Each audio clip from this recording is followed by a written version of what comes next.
아직까지는 오래네요. 올 한 해 많은 일들이 그래도 교회 안에 있었던 것 같습니다.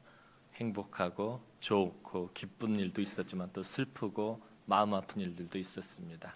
내년에도 아마 똑같겠지요. 하지만 더 풍성한 하나님의 은혜가 있을 줄로 압니다. 내년에 하여튼 지난번부터 계속 말씀드린 대로 그냥 우리 입에 감사를 달고 사는 그런 한 해가 되었으면 좋겠습니다. 아까도 말씀드렸던 것처럼 또 무슨 말씀을 드릴까 늘 고민하는 게 제 삶이에요. 일주일 내내 목양실에서 책상에다 머리를 막 굴리면서 무슨 말씀을 전할까 맨날 말씀을 묵상하면서 고민하는 게 제 일입니다. 그런데 문득 이사야서 말씀이 생각이 나서 성령님께서 주셔서 이 말씀을 본문을 잡았고 또 묵상하고 말씀을 준비했습니다. 함께 은혜를 나누었으면 좋겠네요. 사람들이 아주 힘겹고 어려운 일을 만나게 되면 하는 말이 있어요. 정말 힘든 일, 어려운 일, 근심되고 걱정이 되는 그런 문제를 만나면은 하는 말이 있는데 그게 뭐냐면 길이 안 보인다. 목사님 참 길이 안 보여요.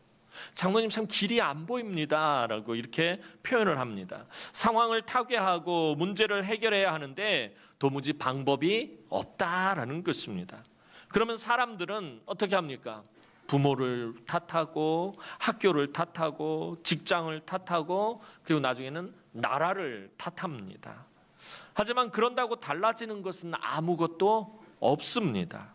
그저 불평하고 원망의 대상을 찾고 싶을 뿐입니다. 신앙생활도 마찬가지입니다. 힘들고 어려운 그 고난이 찾아오면 도무지 길이 보이지 않습니다. 목사인 저도 마찬가지입니다. 목사라고 해서 고난이 찾아오면 여러분들 모르는 길이 막 있는 것 아니고요. 장로님들도 마찬가지예요. 어려운 문제를 만났다고 해서 더 특별한 길이 있는 것도 아닙니다. 똑같습니다. 고난이 찾아오면 도무지 길이 보이지 않습니다. 그러면 우리는 보통 불평과 원망이 터져나오게 됩니다. 그리고 다른 사람을 탓합니다. 목사를 탓하고 장로를 탓하고 집에 가서는 아내를 탓하고 남편을 탓하고 계속해서 다른 사람을 원망합니다. 그러면 세상 사람들과 다를 바가 사실 조금도 없는 삶입니다. 우리는 분명히 세상 사람들과는 달라야 합니다. 왜냐하면 성경은 완전히 꽉 막히고 닫힌 것 같은 상황에도 보이지 않게 분명히 길이 있다라고 알려주고 있기 때문입니다. 주님은 분명히 마태복음 7장 7절 하반절에서 이렇게 말씀하십니다. 마태복음 7장 7절 하반절 말씀 보도록 하겠습니다. 시작. 문을 두드리라 그리하면 너희에게 열릴 것이니. 문을 두드리라 그리하면 너희에게 열릴 것이니 라고 분명히 말씀하셨어요. 근데 이 말씀을 잘 살펴봐야 합니다. 주님은 우리가 문을 두드리라고만 말씀하셨지 그것이 어떤 문인지에 대해서는 말씀하지 않으셨다라는 거예요. 이게 뭘 의미하는 것입니까? 즉 우리가 그 문을 잘 찾아서 두드려야 한다라는 것입니다. 지금 내가 두드리고 있는 문이 열리지 않으면 다른 문을 두드려야 합니다. 열리지 않을 문을 계속 붙잡고 아무리 두드려봤자 그 문은 절대로 열리지 않습니다. 하나님이 닫아놓으신 문들은 우리가 아무리 두드려도 그 문은 열리지 않는다라는 것입니다. 열릴 문을 찾아서 두드려야 한다는 거예요. 예수님이 말씀은 문을 두드려라 그리하면 너희에게 열릴 것이다라는 이 말씀은 열릴 문을 두드리라는 거예요. 닫혀있는 문을 아무리 두드려봐야 소용이 없다라는 것입니다. 그럼 어떻게 열릴 문을 우리가 찾을 수 있는 것입니까? 우리가 다른 문을 찾으려면, 다른 길을 찾으려면 우리의 이기심과 욕심과 자아를 내려놓아야 합니다. 그래야 우리의 시각이 넓어져서 다른 것을 볼 수 있게 됩니다. 우리의 욕심과 우리의 이기심과 우리의 자아가 자꾸 우리의 시각을 좁혀놓아요. 좁게 보게 한다는 거예요. 넓게 봐서 많은 것들을 볼 수 있어야 되는데 우리 앞에 있는 닫힌 문만 계속해서 보게 된다는 거예요. 우리 앞에 문을 하나님이 닫아 놓으셨을 때는 모든 문을 다 닫아 놓지 않으세요. 반드시 그 옆에 열릴 문을 따로 준비해 놓으십니다. 그런데 우리가 그걸 보지 못하는 건 뭐냐면 우리의 시각이 좁아져서 계속 그 닫힌 문에만 매달려 있기 때문입니다. 우리의 이기심과 욕심과 자아가 자꾸 우리의 시각을 좁혀버립니다. 우리의 눈이 편협하고 이기심으로 가득하면 아무리 두드려도 문이 열리지 않으며 길을 찾으려 해도 길이 보이지 않습니다. 우리가 손에 쥐고 있는 욕심과 이기심을 내려놓고 기도하면 하나님은 다른 길을 보여주시고 새로운 길이 보이게 하십니다. 그래서 결국에 기도만이 해결 방법입니다. 기도 외에는 하나님이 우리에게 주신 해결 방법이 없습니다. 그런데 왜 우리는 기도밖에 방법이 없다라는 것을 알면서 우리가 기도해야 한다는 것을 알면서 기도하지 않게 되는 것입니까? 앞서서 말씀드린 것처럼 우리의 욕심이, 우리의 이기심이, 우리의 판단이 기도하지 못하게 막아버리기 때문입니다. 이런 우리에게 오늘 이사야 선지자는 너무나도 중요한 말씀을 선포합니다. 자, 오늘 본문 6절 말씀 한번 다시 한번 읽어보도록 하겠습니다. 시작. 너희는 여호와를 만날 만한 때에 찾으라. 가까이 계실 때에 그를 부르라. 너희는 여호와를 만날 만한 때에 찾으라. 가까이 계실 때에 그를 부르라. 이사야 선지자는 먼저 여호와를 찾으라고 말씀하고 있습니다. 여기서 이 찾다라는 말은 그저 눈으로 대충 훑어보면서 찾는 것을 어딨나 이렇게 대충 이렇게 훑어보면서 찾는 것을 말하지 않습니다. 이 찾다라는 말의 원전의 의미는 오히려 추적하다라는 말에 더 가깝습니다. 부모가 아이를 잃어버렸을 때 그 아이를 찾기 위해서 어떻게 합니까? 필사적으로 움직입니다. 이리 뛰고 저리 뛰면서 정말 어디 있는지 찾아내려고 아주 필사적으로 움직입니다. 그처럼 필사적으로 추적하는 것, 이것이 오늘 본문의 그 찾다라는 말이 갖는 의미입니다. 기도의 핵심은 바로 이것은 이런 필사적인 갈급함입니다. 응답해도 되고 안 해도 된다는 것. 우리가 대구에 산다고 해서 이래도 되고 저래도 되고 좀 심했나요? 제가 아재 개그를 하면 우리 딸이 안 웃는데 오늘 빵 터졌어요.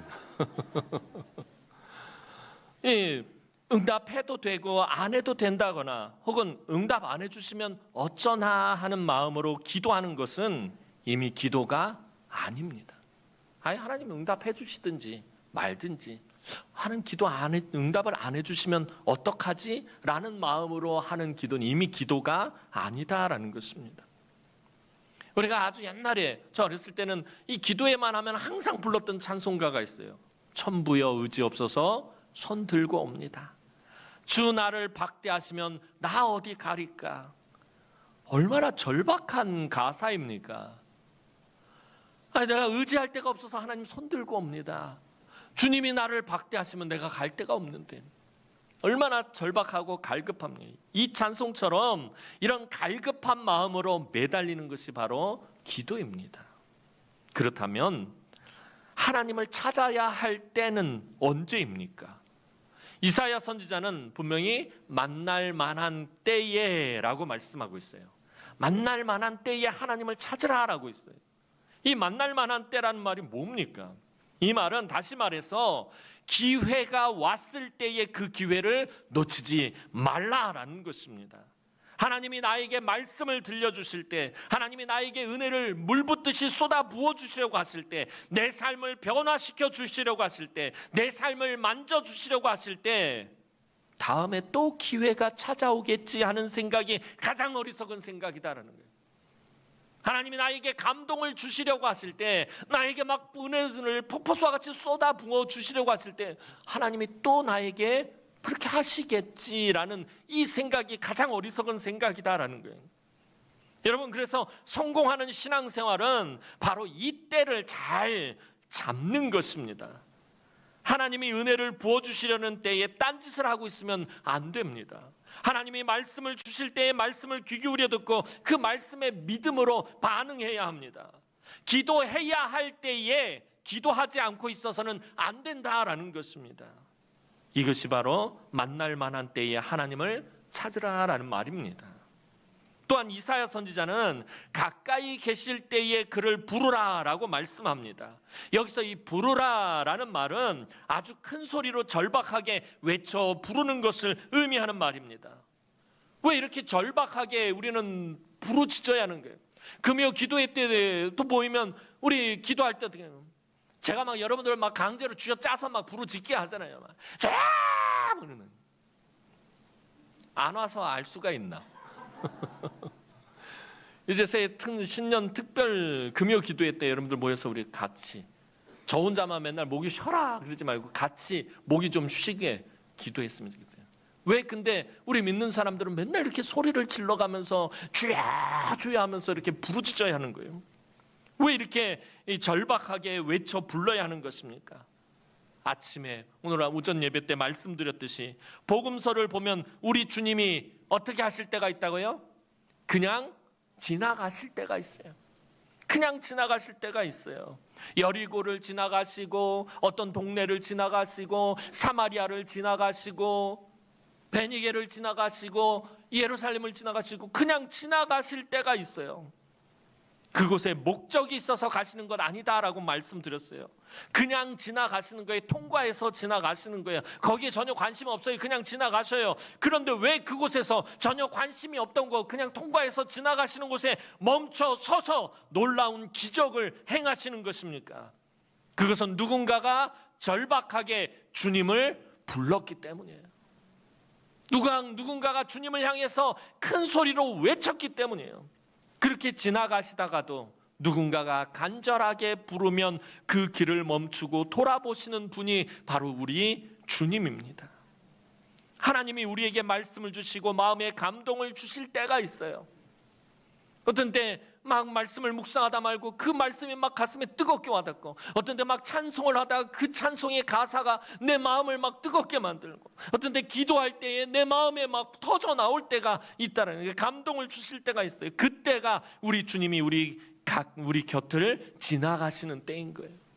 내 마음이 막 감동이 일어날 때, 감격이 막 일어날 때, 그때가 주님이 내 곁을 지나가시는 때다라는 거예요. 바로 그때가 오늘 이사야 선지자가 말하는 하나님을 만날 만한 때이고 가까이 계신 때입니다. 그때 어떻게 해야 돼요? 만사를 제쳐놓고 붙잡아야 돼요. 사실 하나님은 늘 우리 곁에 계셔요. 아주 가까이 계십니다. 그저 76년 주기로 찾아오는 헨리의 성처럼 어쩌다 갑자기 한번 쓱 스쳐 지나가시는 분이 아니에요. 사실은 언제나 내 곁에 가까이 계십니다. 그런데 그렇게 가까이 계신 하나님을 느낄 수 있는 것은 오직 기도밖에 없다라는 거예요. 하나님을 찾고 구한다라는 것은 간절하고 절박한 마음으로 하나님을 기도로 추적해 가는 거예요. 아까 그 찾다라는 말이 추적하다라는 말이잖아요. 하나님이 과연 내 곁에 가까이 계시는지, 하나님이 과연 나와 함께 하시는 그 하나님을 찾아가는 것, 추적해 가는 것, 그게 바로 기도다라는 거예요. 기도로 추적을 하다 보면 하나님을 만나게 되어 있다는 거예요. 하나님과 교통하게 되어 있어요. 하나님과 소통하게 되어 있다는 거예요. 그러면 내 곁에 계신 하나님, 나와 함께 하시는 하나님, 나에게 은혜를 베풀어 주시는 그 하나님을 분명히 만나게 된다는 것입니다. 요즘 한국교회가 점점 더 힘을 잃어가고 빛을 잃어가는 것은 바로 이 기도의 등불이 하나 둘 점점 줄어들기 때문입니다. 때로는 혼자 기도하는 것이 너무 힘들 때가 있어요. 한숨만 나오고 기도가 나오지 않을 때가 있어요. 이때는 제가 금요 기도회 때마다 늘 드리는 말씀이잖아요. 기도가 안 될 때, 혼자서 도무지 헤쳐나가지 못할 때 어떻게 해야 된다고 제가 늘 말씀드리죠. 기도의 짐을 대신 져줘야 한다는 거예요. 기도의 짐을 함께 져줘야 합니다. 오늘 본문은 분명히 너희는 이라고 복수를 사용하고 있어요. 너는 이라고 말하지 않고 너희는 이라고 복수로 분명히 사용하고 있다는 거예요. 무슨 의미입니까? 함께 기도하라라는 거예요. 함께 하나님을 찾으라는 거예요. 함께 부르짖으라는 것입니다.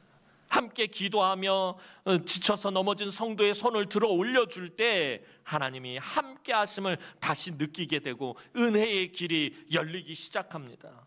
그래서 하나님은 우리가 이 교회의 공동체를 이루게 하신 거예요. 혼자서 신앙생활 할 수 있음에도 불구하고 왜 이곳에 저와 여러분들을 불러 모으신 거예요? 이 오밤중에 왜 이곳에 불러 모으신 것이냐라는 거예요.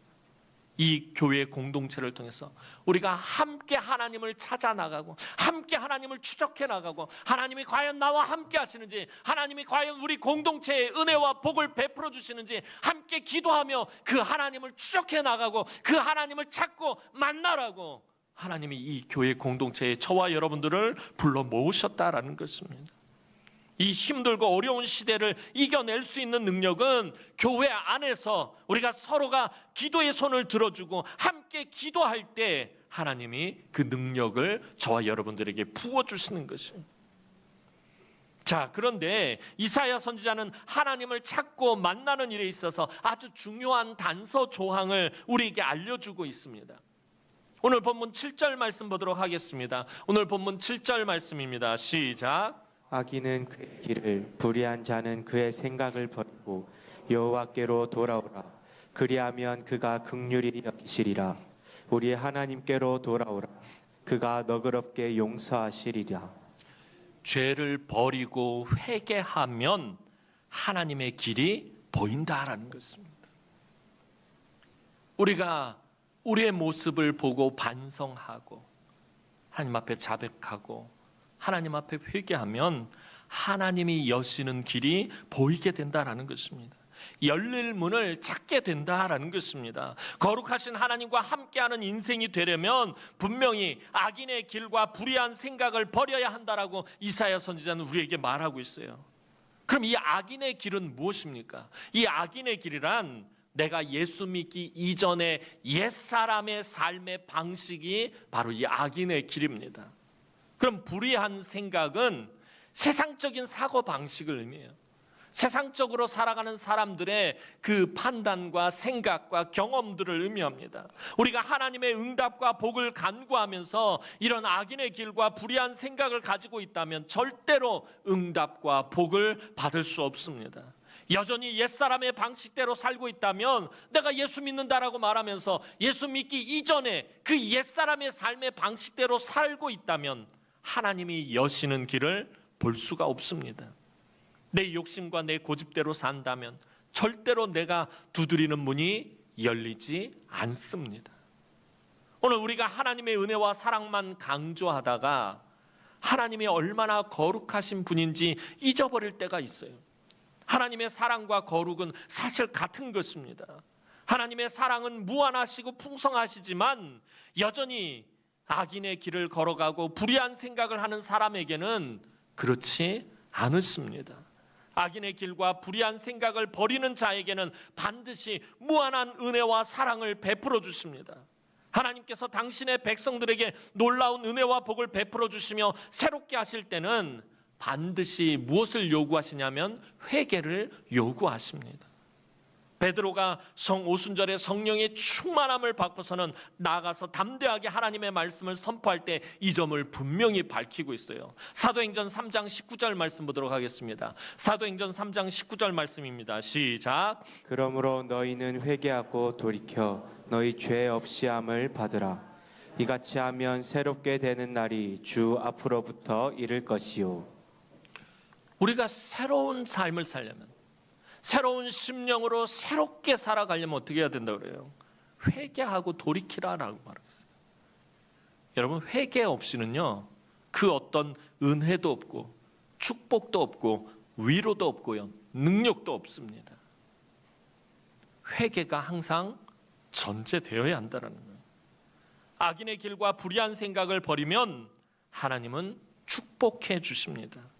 오늘 이사야 선지자가 선포한 대로 긍휼히 여겨주시고 너그럽게 용서해 주십니다. 만일 우리가 우리의 죄를 자백하면 그는 미쁘고 의로우사 우리를 모든 불의에서 깨끗하게 하실 것이다. 성경은요, 우리가 범죄했을 때 하나님 앞에 나와 회개할 때 하나님이 우리를 책망하신다는 말씀 요만큼도 없어요. 용서해 주시고 긍휼히 여겨주신다라고 분명히 말씀하고 있다라는 거예요. 그런데 우리는 이 놀라운 은혜를 자꾸 잊어버려서 회개를 망설일 때가 많아요. 회개하면은 왠지 벌 받을 것 같은 생각이 드는 거예요.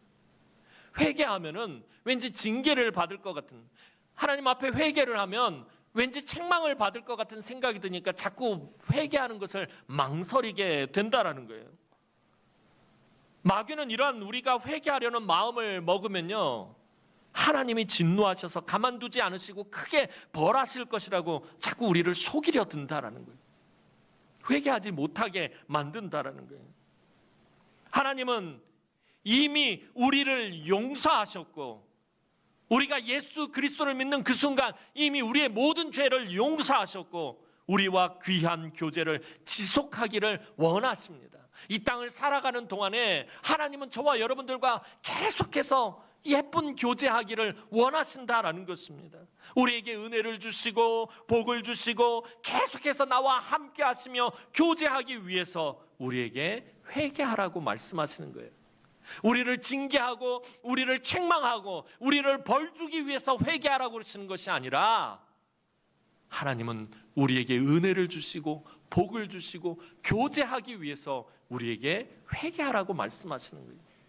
그러니 우리가 하나님의 응답을 받고 은혜를 누리고 복을 받고 하나님과 함께하는 삶을 살려면 반드시 회개가 전제되어야 한다라는 것입니다. 이렇게 우리가 회개하며 하나님을 찾으면 하나님은 놀라운 길을 우리에게 열어주신다라는 것입니다. 그것이 오늘 본문 8절 9절 말씀입니다. 오늘 본문 8절 9절 말씀 보도록 하겠습니다. 시작. 이는 내 생각이 너희의 생각과 다르며 내 길은 너희의 길과 다름이니라. 여호와의 말씀이니라. 이는 하늘이 땅보다 높음같이 내 길은 너희의 길보다 높으며 내 생각은 너희의 생각보다 높음이니라. 바벨론에서 포로의 삶을 살던 유다의 백성들은 예루살렘으로 돌아갈 길이 도저히 없다라고 생각했어요. 우리가 어떻게 예루살렘으로 돌아갈 수 있을까? 우리가 어떻게 다시 약속의 땅으로 돌아갈 수 있을까? 이거는 불가능한 일이다라고 생각하게 됐어요. 가서 점점 시간이 흘러 10년, 20년, 30년, 40년, 50년, 60년 시간이 흐르면서 포기할 정도로 그들이 고향 땅 예루살렘으로 돌아가려면 바벨론이 망하는 수밖에 없어요. 바벨론이 포로로 잡아왔기 때문에, 바벨론이 예루살렘을 멸망시키고 포로로 잡아왔기 때문에 다시 예루살렘으로 돌아가는 방법은 바벨론이 망하는 길 수밖에 없다라는 거예요. 다른 길이 없어요. 그런데 포로로 끌려온 유다의 백성들이 무슨 수로 바벨론을 망하게 할 수 있어요? 무슨 수로 바벨론과 싸워서 이길 수 있겠습니까? 모든 것이 다 불가능해 보였습니다. 인간적인 생각으로 아무리 머리를 굴려봐도 답이 없었습니다. 길이 없었어요. 그런데 하나님은 사람의 생각으로는 도저히 가늠할 수조차 없는 전혀 다른 답을 가지고 계신다는 거예요. 전혀 다른 길을 갖고 계십니다. 전혀 생각지도 못한 바사의 고레스 왕을 세워서 그 강력한 바벨론을 그냥 하룻밤 사이에 망하게 하시고 백성들이 예루살렘으로 돌아갈 수 있도록 만드셨어요. 길이 없다라는 것은 우리가 말하는 것이지, 하나님 입장에서는 우리가 알지 못하는 수천 수만 가지의 길을 가지고 계신다라는 것입니다. 길이 없는 것은 우리가 길이 없는 거지 하나님이 길이 없는 것은 아니다라는 것입니다. 그래서 우리가 하나님 살려주세요라고 부르짖을 때 어떻게 살려주실지에 대해서는 사실 생각하지 않는 것이 더 좋아요. 하나님에게는 우리가 생각지도 못한 하나님의 한 수가 있기 때문입니다. 하나님은 우리가 알지 못하는 방법, 우리가 알지 못하는 수가 한없이 많으신 분입니다. 방법이 많으신 분 앞에 내가 어떤 방법을 제시하면은 그 방법이 얼마나 되겠느냐라는 거예요. 수천, 수만 가지, 수백만 가지, 수억 가지 방법을 가지신 분의 나의 그 조그만 그 방법 한 가지가 뭐가 될 수 있겠느냐라는 거예요. 기도는 우리의 문제를 하나님께 맡겨드리고 온전히 다 맡겨드리고 그 다음은 하나님이 주관하시는 것을 믿고 평안함을 얻는 것이 바로 기도예요. 그래서 성경은 기도한 후에 염려하지 말라라고 말하는 거예요. 하나님께 온전히 맡기라고 말씀하고 있는 것이에요. 여러분, 믿음이 성숙한 사람은요, 자기가 생각한 대로 하나님의 역사가 나는 것을 기뻐하지 않아요. 목사님 무슨 말씀이냐?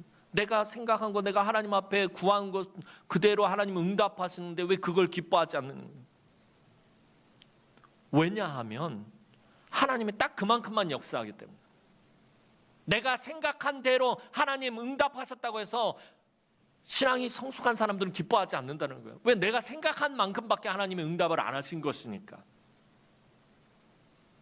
오히려 자기가 생각한 대로 일어나지 않는 것을 감사한다라는 거예요. 때때로 우리 생각에 가장 좋은 일들이 우리의 삶에 일어나지 않을 수 있습니다. 반드시 열려야 한다고 생각한 문이 닫혀버리고 반드시 있어야 할 길이 막히게 하실 수 있어요. 그런데 한참 시간이 흐른 후에 그것이 우리를 향하신 하나님의 선하고 은혜로운 축복이었다는 것을 우리 알게 된다는 거예요.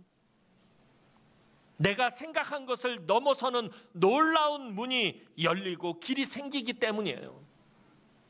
아침에도 말씀드렸잖아요. 우리는 항상 우리의 생각은 한계를 긋는 거예요.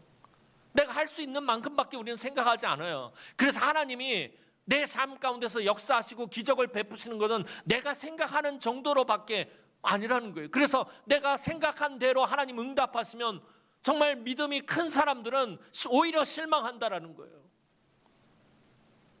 내가 생각하지 않은 대로 하나님 역사하시고 응답하시는 것을 더 기뻐한다라는 거예요. 내가 생각하는 것을 넘어서는, 그것을 초월하는 놀라운 문이 열리고 길이 생기기 때문입니다.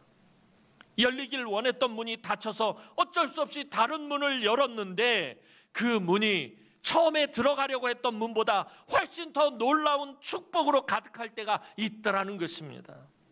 처음에 가려던 길이 막혀서 힘들게 다른 길로 돌아갔는데 처음에 가려고 했던 그 길이 홍수로 쓸려갔다라는 것을 알고는 안도의 숨을 쉴 때가 있다라는 거예요.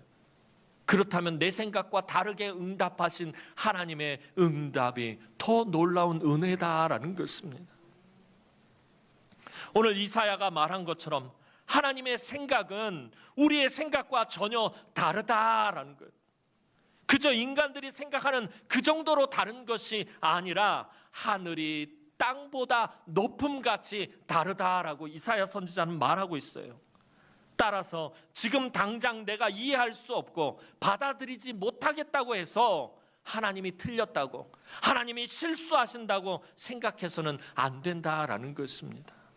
사랑하는 성도 여러분, 우리의 생각과 다르더라도 하나님이 여시는 길을 가면 반드시 하늘의 기쁨이 우리의 삶에 충만하게 됩니다.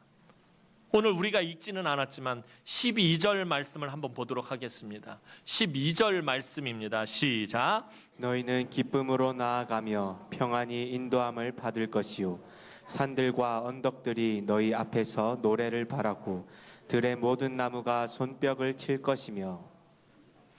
하나님께 믿음으로 나와 말씀을 듣고 회개하여 변화되고 또 부르짖어 기도하여 응답을 받고 살아난 성도들은 하나님이 주시는 기쁨으로 충만하게 된다라는 말씀입니다.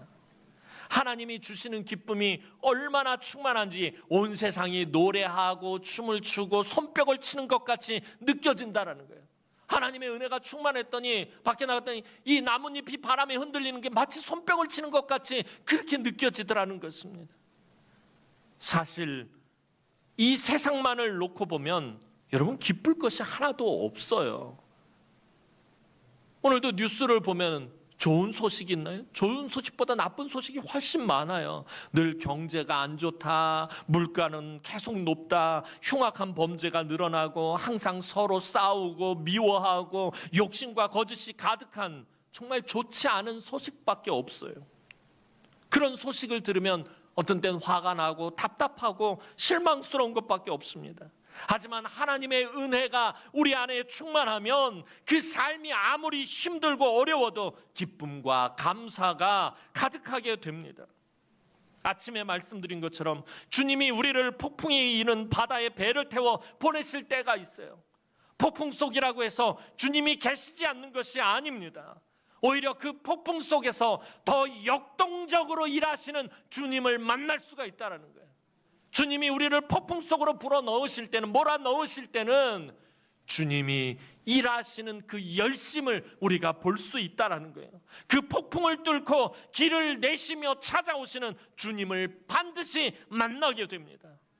오늘 저와 여러분은 이렇게 폭풍 속으로 길을 걸어갈 때가 있고 광야와 같은 길을 걸어갈 때도 있어요. 참 힘들고 피곤한 인생길입니다. 하지만 하나님의 자녀이기 때문에, 구원받은 백성이기 때문에 그 폭풍 속으로 가야 하고 광야로 가야 합니다. 그 길이 하나님이 여신 거룩한 길이기 때문입니다. 그런데 이 길의 특징이 뭐냐면, 아까도 말씀드렸던 것처럼 너희는 이런 복수로 이 말씀이 우리에게 주어진 것처럼 이 길은 우리 혼자 가지 않는다라는 거예요.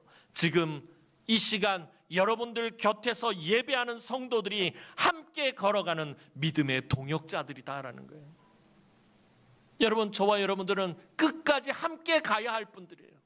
끝까지 함께 이 거룩한 길을 걸어가야 할 사람, 하나님이 여시는 이 길을 끝까지 함께 걸어가야 할 사람들이 저와 여러분들, 지금 바로 여러분들 옆에서 같이 예배드리는 분들이다라는 거예요.